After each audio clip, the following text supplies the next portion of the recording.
औज़ुबिल्लाहिमिनश्शैतानिर्रजीम बिस्मिल्लाहिर्रहमानिर्रहीम। अस्सलाम वालेकुम दोस्तों, मेरा नाम असर यासीन है और मैं आपको ऑटोकैड 2013 के वेरिएंट पे काम करना सिखाऊंगा। इसकी मैंने एक ट्यूटोरियल्स की सीरीज़ शुरू की है जिसमें मैं फ़र्स्ट ऑफ़ ऑल आपको ऑटोकैड 2013 का ये जो वेरिएंट है इसको ओपन करने का, ये ऑटोडेस्क से निकला एक सॉफ्टवेयर है, तो इस पे काम करने के बारे में भी सिखाऊंगा। और सबसे पहले मैं आपको इसको जो है ओपन करने का तरीका बताता हूँ। आपने अपने माउस के कर्सर को ऑटोकैड के सॉफ्टवेयर के ऊपर लेके जाना है और राइट क्लिक करना है। राइट क्लिक करने से ये ओपन का ऑप्शन होता है, इस पर आपने क्लिक करना है लेफ़्ट। आप लेफ़्ट क्लिक करेंगे तो आपका ऑटोकैड ये ओपन होना शुरू हो गया। इसकी ये कुछ फाइल्स हैं, ये लोडिंग होने में थोड़ा टाइम लेती हैं और जैसे ये लोड हो जाएंगी, ये रिबन वगैरह हैं ऑटोकैड के, ये जैसे ये लोड हो रहे हैं, लोड होने साथ ही ये देखें अभी आपका ऑटोकैड जो है ये पूरा ओपन हो चुका है। ये देखें लिखा हुआ ऑटोकैड 2013। हम यहाँ से न्यूली काम कर रहे हैं तो हमने यहाँ से न्यू ड्राइंग चूज़ करनी है, ओपन और ओपन सिंपल फाइल्स। हम यहाँ पे न्यू काम कर रहे हैं तो हमने यहाँ से जस्ट न्यू को चूज़ करना है। जब हम आगे जाते जाएंगे तो कोई ड्राइंग वगैरह सेव करेंगे तो फिर हम ओपन और open recent, open simple file और ये रिसेंट फाइल्स वगैरह मैं आपको बताऊँगा कि इनका क्या काम है।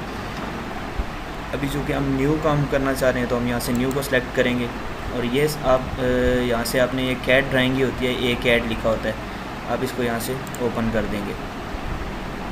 ये देखें अभी आपकी ये दो ड्राइंगें, ये ड्राइंग 1 और ड्राइंग 2 आ गया। अभी यहाँ से आपने 1 जो है उसको आपने क्लोज़ कर देना है। ये अभी आपकी 1 ड्राइंग क्लोज़ होगी और इसका आप जो है व्यू बड़ा कर दें।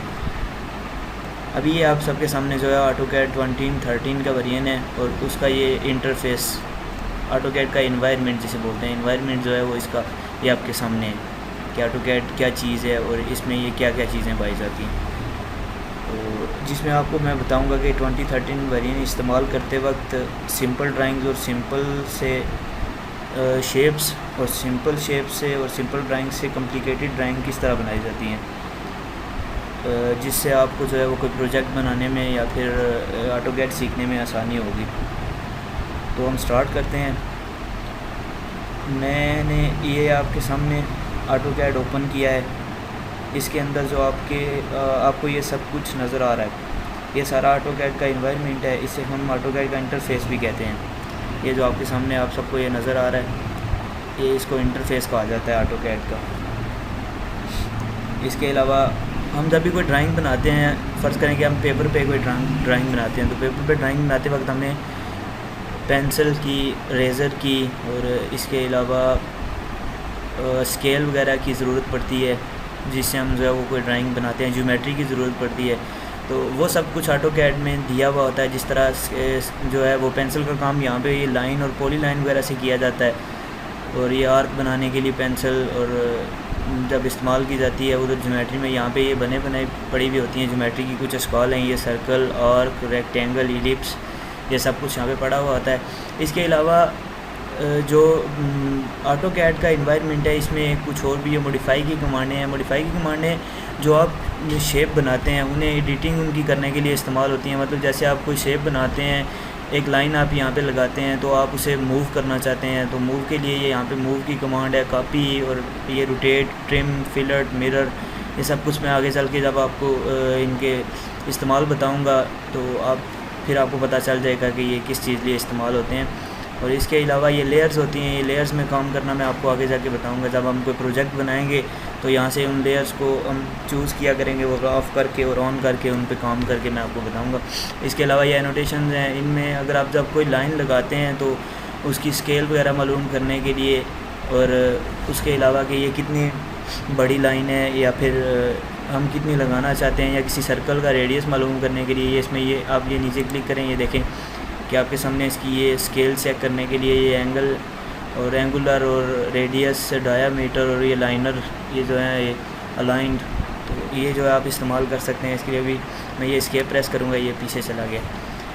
इसी तरह ये ब्लॉक्स हैं, ये जब आप कोई काम करते हैं तो उससे ब्लॉक्स की शक्ल में आप जो है वो इंसर्ट कर देते हैं, क्रिएट करते हैं ब्लॉक, तो फिर आप जो है जब आपको उसकी ज़रूरत होती है तो आप दोबारा से उसी ब्लॉक को ऑन कर देते हैं।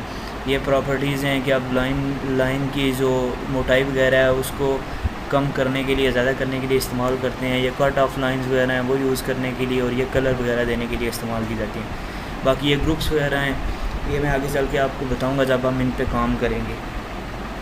इसके अलावा इस एरिए को ये 2009 के वेरिएंट से ये एरिया जो है इसका ऑटोकैड का बना हुआ है, इसे रिबन बोलते हैं, रिबन का एरिया कहा जाता है। इसके बाद ये मेन्यू बार है जिसमें ये home, insert, annotate, layout, view वगैरह ये सब कुछ जो पड़ा हुआ है। और इसके अलावा ये जो आपके सामने एरिया है ये नीचे, इसे ड्राइंग एड्स कहा जाता है। इसमें जब आपको ड्राइंग बनाते हैं तो ड्राइंग्स में एक्यूरेसी के लिए आप जो है वो यहाँ से ड्राइंग में जितनी भी एक्यूरेसी देना चाहते हैं वो हो जाती है। मिसाल के तौर पे अगर आप कोई सीधी लाइन लगाना चाहते हैं तो ये नीचे आपके सामने आर्थो मोड लिखा हुआ है, आप ये आर्थो मोड पे क्लिक करेंगे तो यहाँ हो जाएगा और लाइन आपकी बिल्कुल सीधी लगेगी। और इसके अलावा ये एक और मिसाल मैं आपको देता हूँ कि ये ऑब्जेक्ट स्नैप्स वगैरह पड़ी हुई हैं कि अगर आप कोई ऑब्जेक्ट बनाते हैं तो उसका मिड पॉइंट, फर्स्ट पॉइंट और एंड पॉइंट आप जो है आपको नज़र नहीं आता, तो यहाँ से आप जाके उसकी सेटिंग से उसे ऑन कर सकते हैं। तो ये मैं आगे आपको ट्यूटोरियल में इसका जो है वो मुकम्मल तफसील के साथ बताऊँगा कि किस लिए इस्तेमाल होता है। ये WCS है, वर्ड कोऑर्डिनेट सिस्टम इसे कहा जाता है।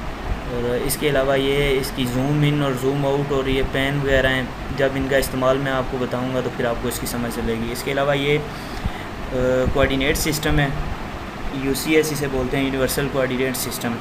तो इसमें ये एक्स हॉरिजॉन्टल है और वाई वर्टिकल है, ये आपने पीछे पढ़ा होगा, ये FSC की बुक्स वगैरह में भी पढ़ाया जाता है और बाकी स्कूल लेवल पे भी ये पढ़ाया जाता है। तो बाकी इसके अलावा ये कमांड पैनल है, ये ऑटोकैड के पहले वेरिएंट से साथ आ रहा है, जहाँ पे हम लोग अपनी कमांड्स पुट करते हैं और उन पे आगे जो है ये ऑटोकैड अपना अमल करता है। जब हम इसमें कोई कमांड देते हैं, जैसे हम लाइन की कमांड देते हैं तो ये आगे लाइन का फर्स्ट पॉइंट शो करता है जी कि आप यहाँ पे लाइन लगा सकते हैं।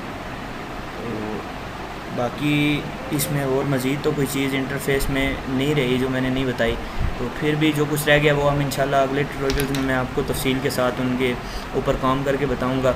तो फिल वक्त इंटरफेस के बारे में यही कुछ बताना था। मिलते हैं नेक्स्ट ट्यूटोरियल में, दुआओं में याद रखिएगा। फ़ी अमान अल्लाह।